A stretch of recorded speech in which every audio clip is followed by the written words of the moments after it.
le pain. Tandis qu'il parlait de la sorte, lui-même se présenta au milieu d'eux et leur dit: La paix soit avec vous. Saisis de frayeur et d'épouvante, ils croyaient voir un esprit. Mais il leur dit: Pourquoi êtes-vous troublés? Et pourquoi pareille pensée s'élève-t-elle dans vos cœurs? Voyez mes mains et mes pieds. C'est bien moi. Touchez-moi et voyez. Un esprit n'a ni chair, ni os, comme vous voyez que j'ai. Et en disant cela, il leur montra ses mains et ses pieds. Comme dans leur joie, ils ne croyaient point encore et qu'ils étaient dans l'étonnement, il leur dit: Avez-vous ici quelque chose à manger?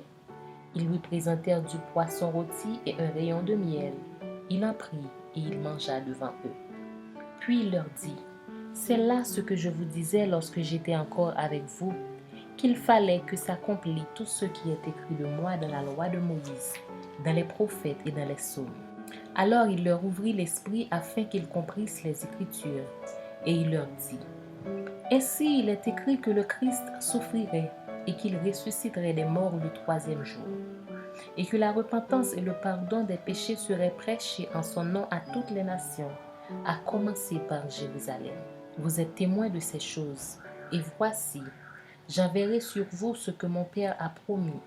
Mais vous, restez dans la ville, jusqu'à ce que vous soyez revêtus de la puissance d'en haut. Il les conduisit jusque vers Béthanie, et ayant levé les mains, il les bénit. Pendant qu'il les bénissait, il se sépara d'eux et fut enlevé au ciel. Pour eux, après l'avoir adoré, ils retournèrent à Jérusalem avec une grande joie, et ils étaient continuellement dans le temple, louant et bénissant Dieu.